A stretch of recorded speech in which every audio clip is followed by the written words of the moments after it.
Oke, teman-teman, selamat datang. Kali ini kita bakal ngupas tuntas soal tunjangan hari raya alias THR buat tahun 2026. Penasaran kan? Yuk langsung kita bedah. Oke, kita mulai dari yang paling bikin heboh ya, yaitu total anggarannya. Ya, betul sekali, angkanya mencapai 55 triliun rupiah. Wow, ini benar-benar dana yang super besar yang dialokasikan khusus buat bagi-bagi THR tahun ini. Kebayangkan betapa masifnya program ini? Dan angkanya ini nggak cuma gede loh, tapi juga naik. Ada kenaikan sekitar 10% dari tahun sebelumnya. Nah, ini nunjukin kalau pemerintah beneran komitmen buat ya dorong daya beli masyarakat pas deket-deket Lebaran. Nah, biar infonya valid dan bukan katanya-katanya, ini kita ambil kutipan langsung dari Menko Perekonomian, Pak Airlangga Hartarto. Beliau sendiri yang ngekonfirmasi siapa aja yang bakal dapat bonus ini. Nah, dari sini muncul pertanyaan berikutnya. Jadi, siapa aja sih yang bakal kecipratan dana segede ini? Yuk, kita lihat detailnya bareng-bareng. Totalnya ada 10,5 juta orang. Wow, banyak banget ya.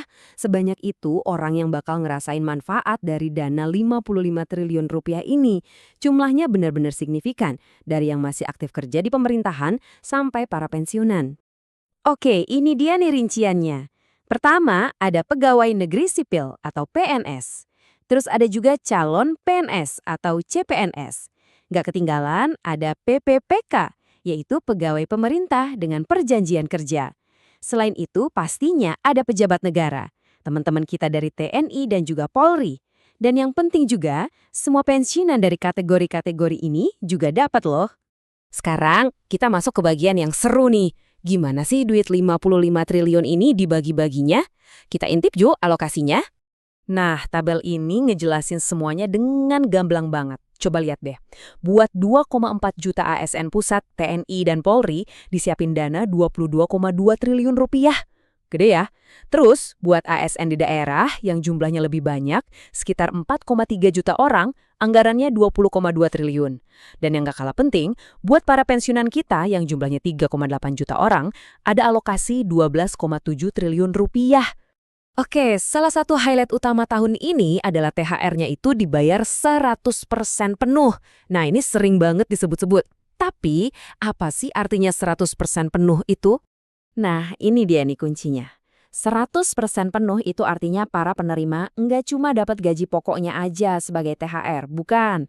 Tapi mereka dapat seluruh komponen pendapatan yang biasa mereka terima tiap bulan. Ini beda banget loh dari tahun-tahun sebelumnya, jadi ini benar-benar kabar baik. Jadi, apa aja sih yang masuk di dalamnya? Pertama, jelas ada gaji pokok. Terus ditambah tunjangan keluarga. Ada juga tunjangan pangan. Dan yang bikin angkanya jadi gede ada tunjangan jabatan atau tunjangan kinerja.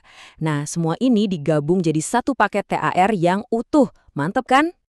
Oke, setelah kita bahas detail-detailnya tadi, sekarang coba kita mundur sedikit dan lihat gambaran besarnya. Kenapa sih ini jadi berita penting? Intinya tuh begini, ada suntikan dana segar sebesar 55 triliun rupiah yang langsung masuk ke kantong 10,5 juta orang.